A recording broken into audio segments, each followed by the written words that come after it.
Hey guys, welcome back to another Uthio game review here, and life is good today because the Ottawa Senators, despite not having their best stuff probably last night, they find a way to get a win, and Filip Gustafsson finds a way to get his first NHL win as well.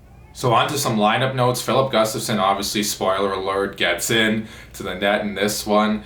And Josh Brown comes in place of Erik Gudbranson, which is kind of surprising. Gudbranson sits out. I'm not surprised as far as like, oh, Gudbranson was doing so well and he didn't deserve to be taken out. I'm just surprised because I honestly never thought DJ Smith would take this guy out of the lineup regardless of how poorly he would play. And this one would start off pretty good for the Sens as 10:23 into the first period. Ryan Dzingel again would score. I mean, like I said in the previous video, this reminds me a lot of the David Perron situation in St. Louis, where he plays really well for St. Louis but kind of average everywhere else.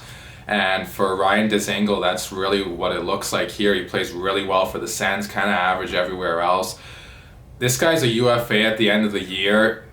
The Sens are at a point in their rebuild where I think they gotta start hanging on to some players. They can't just be selling everyone off every year. I get why they did it the last few years.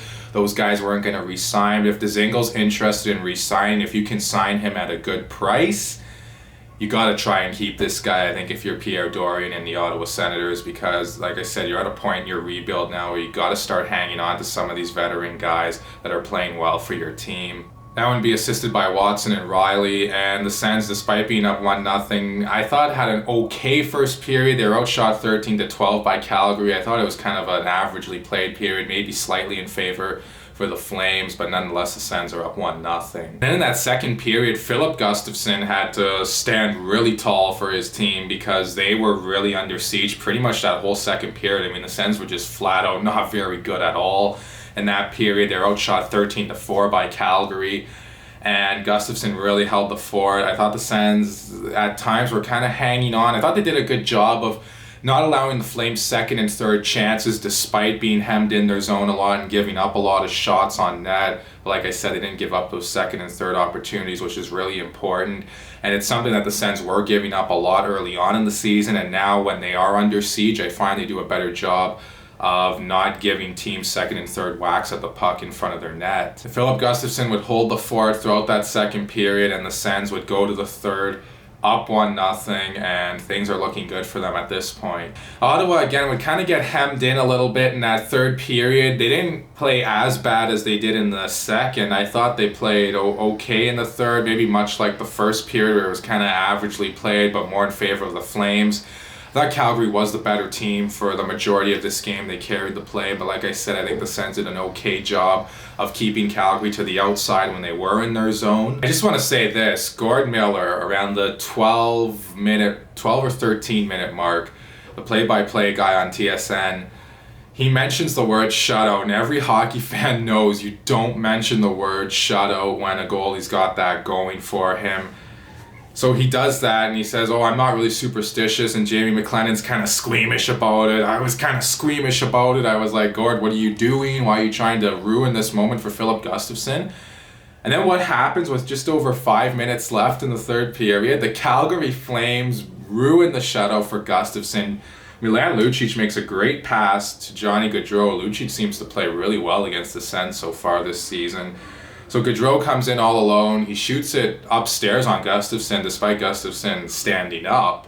So that was kind of a weird goal to see go in. I'm not an overly superstitious guy, but I was a little ticked off at Gord Miller for mentioning the word shutout, especially once Calgary scored.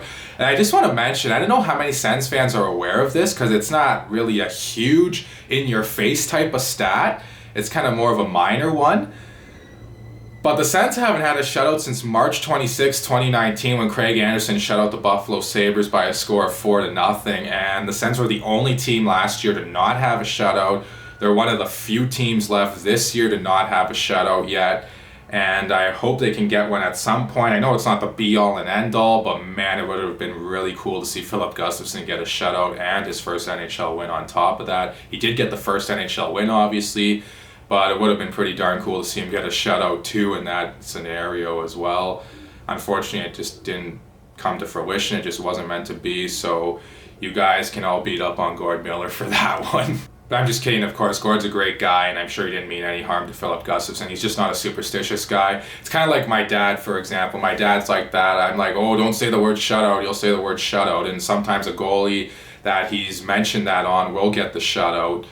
But that wasn't the case for Gustafson, though, last night. So at this point, I'm a little ticked off, I'll be honest. I mean, not just because the Sens are tied, but it would have been really nice to see them get a shutout finally, to shut a team out for the first time since March of 2019, like I mentioned earlier.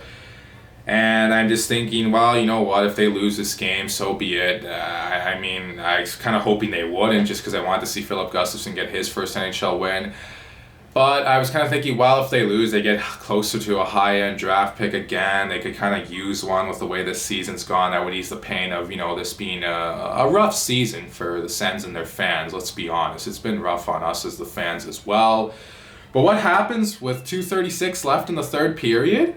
Chris Tierney, finally, him of all people, the guy who hasn't scored in like 30 games, I believe it was, scores his fourth of the season, assisted by Mike Riley and Drake Batherson. Tierney would score. It was a nice point shot from Mike Riley. Jacob Markstrom for Calgary makes the save. The puck squirts out. Mark Giordano but was trying to get it. Tierney pushes him off, and did he get away with some interference there? I don't know. Maybe he did, but go back to the gym, Mark Giordano. I'm sure you guys know what I'm talking about. Go back to the gym, get yourself stronger, and maybe Tierney doesn't push you down on that play. Nonetheless, the puck squirts by a fallen Giordano. It comes to Tierney. He shoots it home with a nice wrist shot past Jacob Markstrom. And it's 2-1 for the Sens, and now they have the lead again late in the third period, and a chance to redeem themselves after letting that Johnny Gaudreau goal in. And shortly after that, Calgary would pull the goalie, and they were really pressing on the Sens there. They believe they pulled the goalie with just over 2 to go, like 2:04 or something like that. And Calgary, they had a few chances. I thought Ottawa, that was the best they looked defending a 6-on-5 this year for the other team. And they defended so well. They didn't hit the empty net. I would like to see them hit that empty net, put the game away. But they did a good job of disrupting Calgary's pressure, so chipping the puck out of the zone, not giving the Flames a full 2 minutes of zone time. They chip it out, make Calgary regroup in the neutral zone, get a change in if you're the Sens, get some fresh bodies out there on the ice. So they did a lot of that, and that's what I attribute to them being able to stay fresh and defend well in that 6-on-5 situation. And the Sens would hang on, and they would win this one 2-1. They defend well, like I said. And Philip Gustafson gets his first NHL win after Joey Daccord got his first NHL win just about a little over a week ago. And man, it's nice to see that for Gustafson. And he's the Sens' fourth-string goalie that they're working on now, believe it or not. They got some really good depth in the goaltending position. I know a lot of people have dumped on their goaltending this year, but I think with the guys like Daccord and Gustafson, you could be looking at the future of the Ottawa Senators in net. And Gustafson would stop 35 out of 36 in this one, and a really solid effort. I thought he was really good, looked really calm in the net too for Ottawa, especially for a guy playing his first NHL game. Well, his first NHL start, he did play in the NHL last Wednesday in relief for the Daccord injury. And the Sens, well, you know what? They find a way to win. They didn't have their best stuff, I thought, last night. They looked pretty bad at times, especially in that second period. I thought Calgary was kind of all over them, but they find a way to get a win. And when they had a lot of games where they were playing well and they were losing, finding a way to lose those games they played well, that's just kind of how hockey seems to work. You sometimes win the games or lose the games you're supposed to win, and win the games you probably are supposed to lose. But hey, I'm not going to apologize for Philip Gustafson playing well, and nor should you. I just want to talk about a player briefly here who is very unpopular in Sens fans' eyes, but is kind of popular in my eyes. Mike Riley, I think, has played really well since maybe early February on. Did he have a rough start defensively in January? Yeah, but the whole team kind of did too. I think he's been really solid defensively, and he's been putting up some good points offensively too. No goals yet, but he's got 13 assists. I believe there's an award for that, or is it the other way around? We have a bunch of goals and then hardly any assists. Isn't like the Cy Young Award or something like that? I don't know. Let me know what you think in the comment section below, or let me know what that is in the comment section below what that award is called. I'm pretty sure it's called that though. Just as I mentioned, I want the Sens to hold on to Ryan Dzingel because they're at this point in their rebuild where they should probably start hanging on to some of these guys rather than selling them all off. I'd kind of like to see the same with Mike Riley too, and I know he's on a very tradable contract. They could potentially get a third or second round pick for him.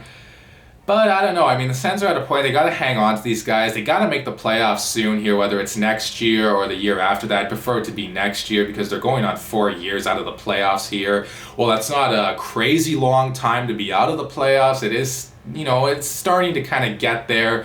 You're getting to the point where the fans are getting a little antsy. They want to see some playoff hockey again. I know I am. I'm sure all of you are feeling the same way about that as well.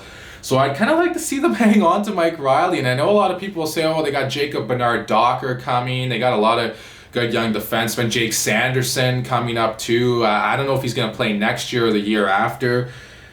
But you know what? Maybe you hang on to Riley. You give more time for a guy like Bernard-Docker in the AHL in Belleville to develop his game more. We know defensemen take a little longer to develop than forwards. And by the time those guys are ready, they'll be really solid defensively as well, hopefully. And Riley can kind of be that stopgap, and a very good stopgap in my opinion. Not that he's a really good player, but if you're going to consider this guy a stopgap, he's a pretty good stopgap to have on your team. And I've really liked what I've seen out of Riley so far this season for the most part. But those are my thoughts on this game. Let me know what you guys think in the comment section below about all I've said too, especially about, the Sens maybe should start holding on to players. Let me know what you think. Would you maybe like to see a Dzingel traded out or a Riley traded out, and let me know why it would benefit the team. I personally, like I said, I'd like to see them hang on to those guys, but that's just my opinion. Let me know all that and more in the comment section down below. Please like and subscribe and share this video. Thank you all so much for watching, and I'll talk to you again soon.